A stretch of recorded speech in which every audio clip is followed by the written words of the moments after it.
tout le drame que nous avons dans notre pays à l'heure actuelle, qui nous amène, si vous voulez, à ce que nous appelons une catastrophe, mais qui est en réalité une, n'est que le fait d'un seul individu, de la volonté d'une seule personne, du rêve d'une seule personne de rester au pouvoir jusqu'à sa mort. Ce n'est rien d'autre.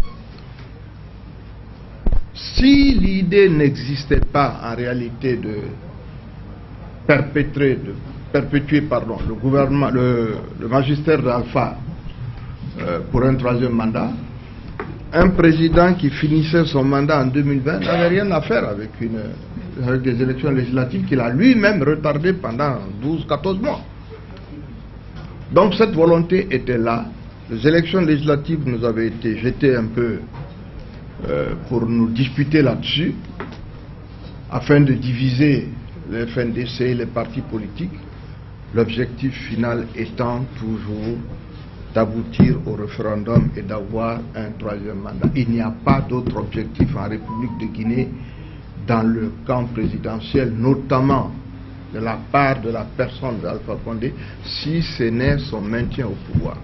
Les assemblées, le développement, les questions sociales, tout ceci n'a aucune espèce d'importance. Donc nous ne sommes pas, moi je ne suis pas surpris, nous allons vers un couplage. Le communiqué hier est fait pour qu'aujourd'hui vous ayez un décret. C'est une manière de jeter de l'huile sur le feu.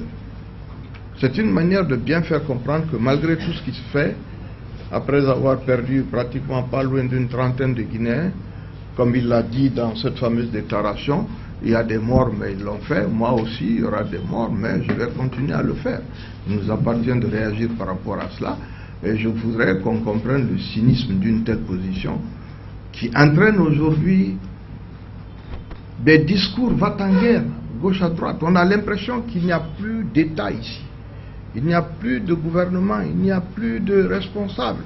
Chacun raconte dans son coin ce qu'il a envie de dire, à condition que les Guinéens puissent être opposés les uns aux autres.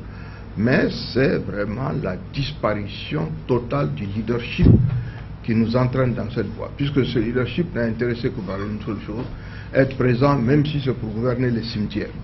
Je ne suis pas surpris, il veut bien jeter de l'huile sur le feu, l'objectif étant de faire en sorte que le combat ne continue pas et qu'au bout, les Guinéens baissent la garde et que Alpha soit là, rien que pour gouverner, ne serait-ce que, comme il l'a dit lui-même, quelques villages qui voteront suffiront pour avoir un référendum.